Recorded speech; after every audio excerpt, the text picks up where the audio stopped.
इस शहर में ताजी हवा के भी पैसे लगते हैं क्योंकि इंसानों ने सारे जंगल काट दिए। एक दिन ये लड़का अपनी एक दोस्ती के घर जाता है। तभी वो देखता है कि उसके घर पर बहुत सारे सुंदर पेड़ों की पेंटिंग बनी हुई है और वो लड़की बताती है कि मैं हमेशा से इनको देखना चाहती हूँ, पर बाहर तो कोई पेड़ बचा ही नहीं।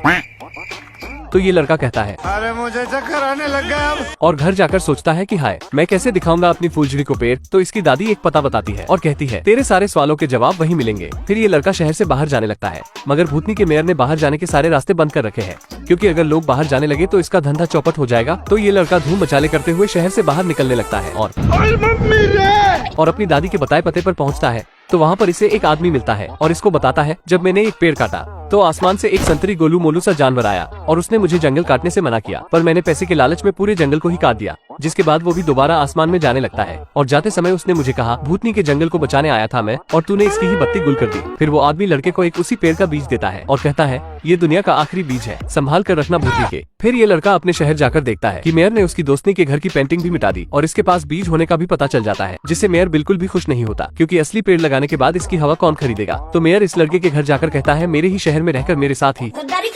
तो इसकी मम्मी कहती है, ओ ए भूतनी के 1.5 फुटिए निकल यहाँ से, पहली फुर्सत में निकल। तो ये मेयर कहता है, गजब बेइज्जती है, और वहाँ से चला जाता है। मगर जब ये अपने कमरे में जाकर देखते हैं कि उस बीज से पौधा निकल गया है, तो ये तीनों उस पौधे को मेयर से बचाने के लिए भागते हैं। मगर ये भूतनी का मेयर इन्हें देख लेता है और इनके पीछे पड़ जाता है और कहता है, तेरा तो गेम बजाना पड़ेगा। इतने में ये एक क्लिप पंखे में फंसाकर इनकी तरफ कर देता है, जिसकी हवा से वो पौधा एक बोतल में गिर जाता है और ये 1.5 फुटिया उस बोतल को उठाकर भागने लगता है और उसमें से पौधे को निकालने लगता है। मगर पौधा कहता है निकलेगा, जिससे इस भोपाड़ी का हाथ उस बोतल में फंस जाता है। इतने में दादी सुपर हीरो वाली एंट्री मारकर उस बोतल को छीन लेती है। फिर ये इस पौधे को लगाने के लिए जमीन ढूंढने लगते हैं। तो ये दादी जेसीबी लेकर उस 1.5 फुटिया की मुंडी उड़ा देती है, जिससे वहाँ जमीन निकल जाती है। तो ये लड़का सभी को बताता है कि ये भूतनी का 1.5 फुटिया हमसे फ्रेश हवा के पैसे लेता है, मगर ये पेड़ हमसे कोई पैसे नहीं लेंगे। तो सभी लोग कहते हैं, आपका नॉलेज तो कमाल का। तो ये गार्डिस तेरे नाम के सस्ते सेलमोन खून को डोरेमोन बनाकर उड़ा देता है। फिर जैसे ही ये इस पौधे को लगाते हैं तो वो संतरी गोलू मोलू सा जानवर दोबारा धरती पर आ जाता है। अब धरती दोबारा से हरी भरी हो गई है। अगर आपको वीडियो अच्छी लगी हो तो लाइक जरूर करें। ये आपके लिए तो फ्री है, पर इससे हमें बहुत मोटिवेशन मिलता है।